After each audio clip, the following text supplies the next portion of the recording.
Good morning children. आज हम आपको वाक्य के भेद जो क्लास 9th और 10th दोनों कक्षाओं के लिए उपयोगी है वो बताएंगे। वाक्य के भेद, अर्थ के आधार पर वाक्य के भेद। सबसे पहले हम ये देखते हैं वाक्य किसे कहते हैं। बच्चों, भाषा की सबसे छोटी इकाई जो होती है वर्ण होती है। ठीक है, वर्णों के समूह को हम शब्द कहते हैं और शब्दों के सार्थक समूह से वाक्य बनता है। ठीक है, तो भाषा की सबसे छोटी इकाई वर्ण, वर्ण से शब्द बनता है और शब्द से वाक्य बनता है। वाक्य किसे कहते हैं? तो ऐसा सार्थक शब्द समूह जो व्यवस्थित हो, सुगठित हो, संगठित हो और वह अपना पूरा आशय प्रकट करता हो, ऐसे शब्द को हम क्या कहते हैं? वाक्य कहते हैं। फिर से देखते हैं, ऐसा सार्थक शब्द समूह जो कैसा हो? व्यवस्थित हो और अर्थ प्रकट करता हो, उसे हम वाक्य कहते हैं। वाक्य के कुछ महत्वपूर्ण तथ्य हैं।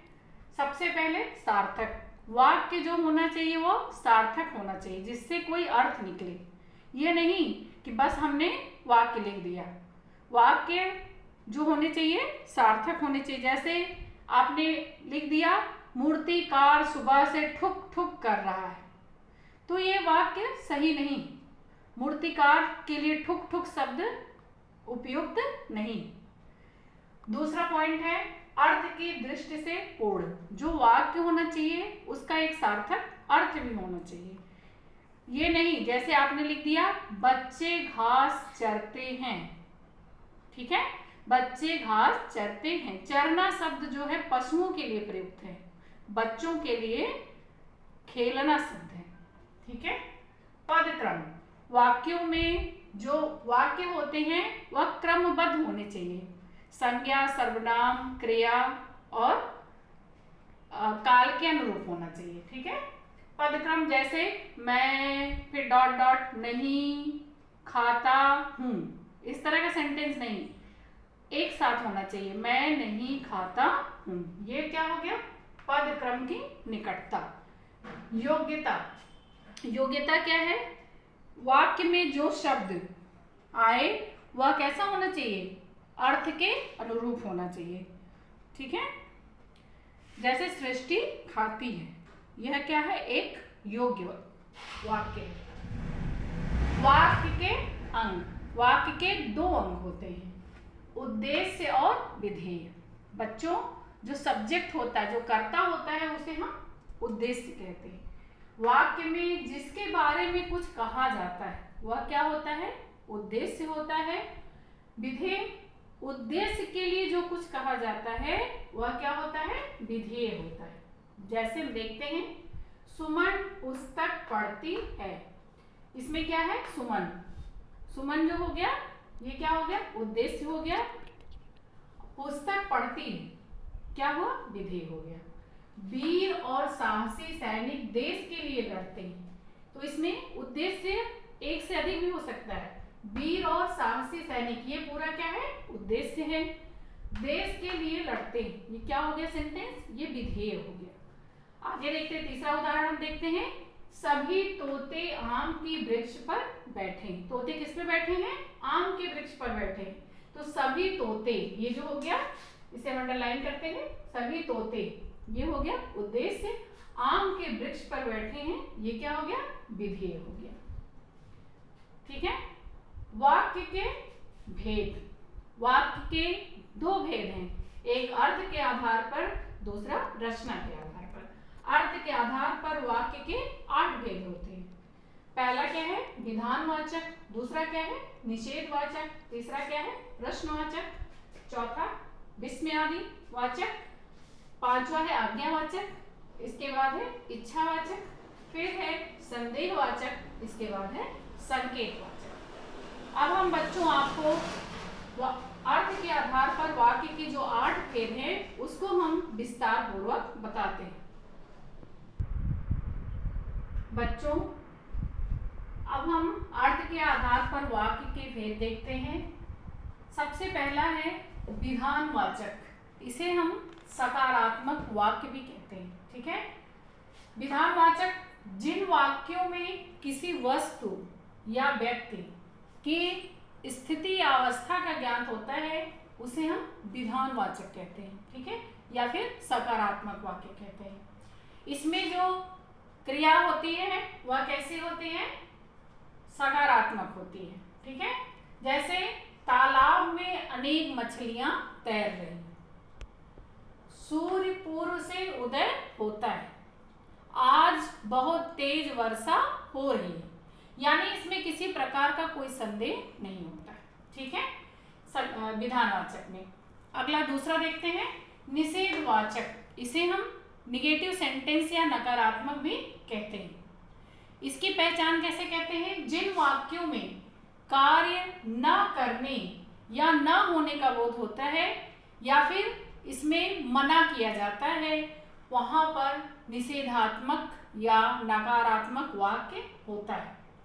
कहीं कहीं पर ऐसा भी होता है कि उदाहरण में आपको नहीं शब्द लिखा नहीं मिलेगा, फिर भी उस सेंटेंस को पढ़ करके, उस वाक्य को पढ़ करके आपको ये बताना है। जैसे मैं घूमने नहीं गई, यहाँ तो आप पहचान लेंगे। ठीक है, यहाँ आप पहचान लेंगे कि नहीं शब्द का प्रयोग है, इसलिए ये नकारात्मक है। ठीक है, मैं कहाँ डरी, अगर इस तरह का सेंटेंस आ जाता है तब क्या करेंगे?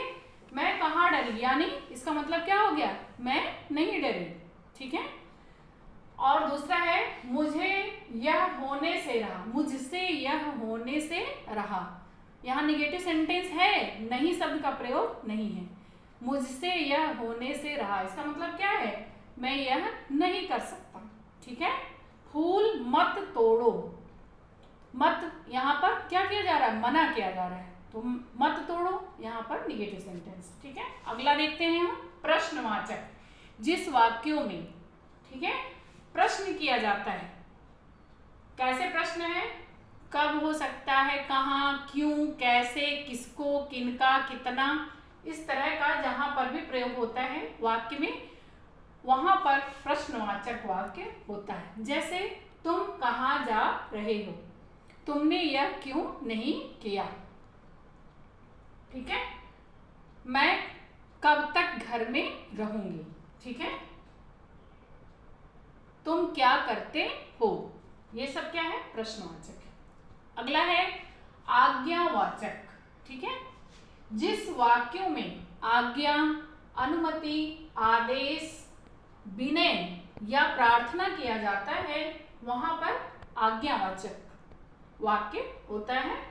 ठीक है, जैसे आप बाहर चले जाइए, इसमें क्या किया जा रहा है? आप बाहर चले जाइए, रिक्वेस्ट की जा रही है, विनय पूर्वक कहा जा रहा है कि आप बाहर चले जाइए। यह काम कल शाम तक हो जाना चाहिए, यहाँ क्या है? आज्ञा दिया जा रहा है कि ये काम कल शाम तक हो जाना चाहिए। ठीक है, इच्छावाचक, जिस वाक्य में इच्छा, आशा या शुभकामना, ठीक है, आशीर्वाद जैसे वाक्यों का प्रयोग होता है वहां पर इच्छावाचक वाक्य होते हैं। जैसे आपकी इच्छा हो, आपकी इच्छा पूर्ण हो।